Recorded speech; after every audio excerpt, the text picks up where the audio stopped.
really sure, you know, ballet dancers and all that. That's a bit strange. Is he under pressure at work or something? Not that I know of. I thought you were his best mate. I am.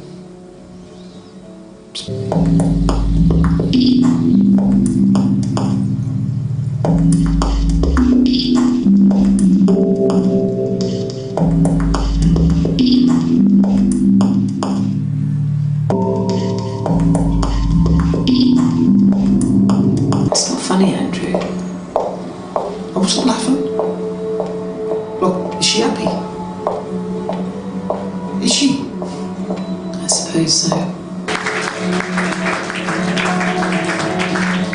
Right, Jed, tell us a little bit about the film, how the film came about and how it was all pieced together. It was a little bit random. Dave, who's the actor in it, is one of my best mates, and he wrote the script a couple of years ago, and we then, earlier this year, we were just looking for something to do, and he pulled it out of his drawer and he said, shall we make this? And I was like, yeah, cool, we'll do it. It seems pretty cool to do. It wasn't the best of scripts in the world whatsoever. It's, you know, it's got that twist at the end, which no one really likes, having a, you know, a twist at the end type of thing. It's a little bit cliche type of thing. I wondered when I was first watching it, I wondered whether she was real or whether she was a fantasy, or you know, kind of like, was that something you would deliberately do? No, what I tried to do, because there was that twist at the end, it was just get rid of the twist and not have a twist, just make it obvious, really. Because earlier on, there's a bit where she says like about his friend, or maybe he does know me type of thing, and a lot of people who've seen it have gone onto it straight away then, thinking, oh well, maybe she is a prostitute and stuff, which was cool then. It was like, then the twist was out the window, like, and so yeah, we just ended up shooting it.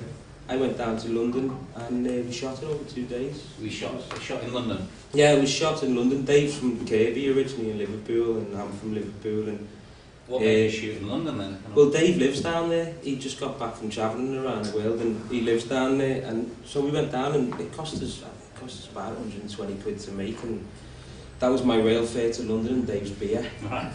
Yeah. So that's how you pay for most people on short films. Yeah, just give them beer, really. But yeah, we were lucky.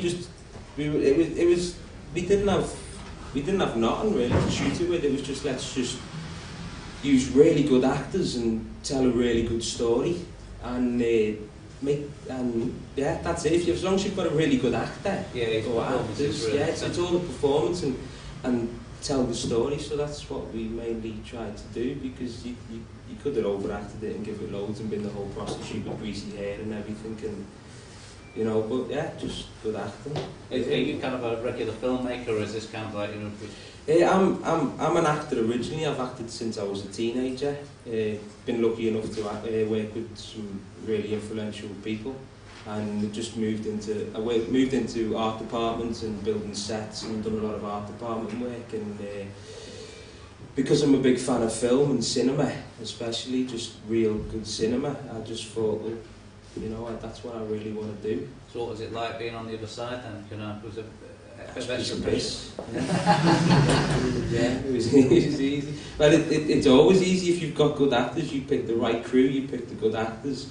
And that, we didn't have fancy lights, we didn't have fancy equipment, we didn't have nothing, just but as long as you've got people who know how to use what you've got to tell a good story, that was the main aim. Well, really. I agree with you. I think that people would rather watch something that was, you know, had a good story and good performances, rather than watch something that was beautifully shot before it. Yeah, you know. Definitely. So, kind of like, what's the next step for you then? Well, the next one, working with Dave again. It's a little bit of it's Dave's playing a crack addict in the next project that we do. It's all about cannibalism and masturbation. All right. And sounds a little bit odd. So we'll try and get that into one in the future. Lots of the filmmakers that come in, they seem to work with little sets of crews. It's kind of like, you know, is it hard to infiltrate a new crew? I heard somebody pictured to another director earlier for work, you know. I don't think it is hard to, as long as you know what you're doing. you can sell any project to anybody. It's always good to have that core crew to work with and with friends and everybody, because it makes things a lot easier. Is it a trust thing, do you think? Yeah, I think it might be a trust thing. It just, everybody wants something to look good, and at the end of the day, your name's going to be on it. And I don't want to make something that's going to have my name on it that's a piece of shit. And that's not, it's not the best film in the world, and I'm learning each time we move along.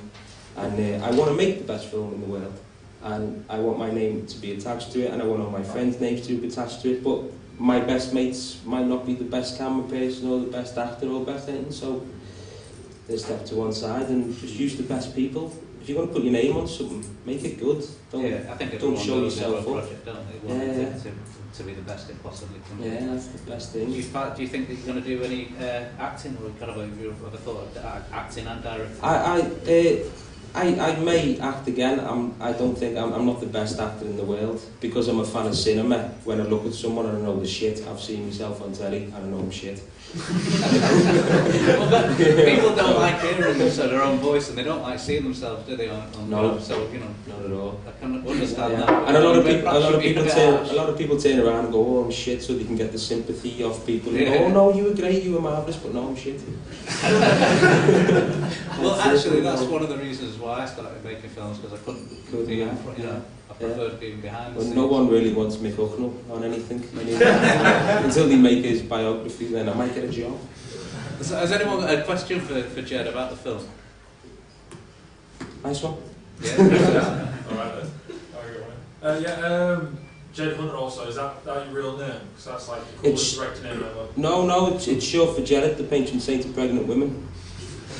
And it's just a fact. Kill that, okay. Fantastic. Also, soundtrack choices. Give me the lowdown on that. Yeah, no, they were really cool. My editor found them for me. I can't say they were all mine. My editor picked them up, Joe, which she just found them, and then we shot that. We shot it over 2 days, but we edited it basically over the 2 days as well. And the sound was shit. If you look on the credits, there's no sound man. We had to dub the whole thing completely. Everything is completely dubbed. Well, actually, that's the way that they do it pro anyway. Yeah, they do. Particularly for your shots walking down the street. It worked really nice though in the end, because what I found was someone turned around to me and he said, "Did you make it?" Because the bedroom scenes, they're quiet and they're nice and lovely. And they said that the rest of the film just sounded like that, the same. And I went, "No, I meant it all just to sound like the bedroom scene." So it all worked out quite nice. And then so she sorted out the sound and the music, which was just 2 dudes from America, some independent label, and I emailed them and they said, yeah, you can have the music, do whatever you want. And then one of them emailed me through their whole album and said, you can have it. So I need to find something to make to do with the rest of their album. Because I've got it. That's a great way to make films, isn't it? You know, getting in all their friends and whatever else, or whatever they can get their hands on. Yeah. So, the next film? As I say, just another short, building up a couple of shorts just to hopefully move on to other projects. Is this the first screening, or have you had other screenings? No, I've had other screenings as well. Just got my first knockback from a festival as well, in that, which is cool. But I'm an actor, so I'm used to knockbacks, so I'm not bothered. Yeah. So it's just move on. I had a screening. There's a screening tonight as well in Liverpool, in the CUC in Liverpool. Right. Which is Same good. Film. Yeah, but I knew everybody there, so I thought I'd come here. I don't know the point was going there. Spread the love. I should have gone there though. We've got more beer. Well, you've got your drive back now, haven't you? Yeah. Train. Oh yeah. So if I do leave while other people's films are showing, I do apologise. But I catch the train back to the pool. Well, congratulations anyway. Thanks very much. Thank you.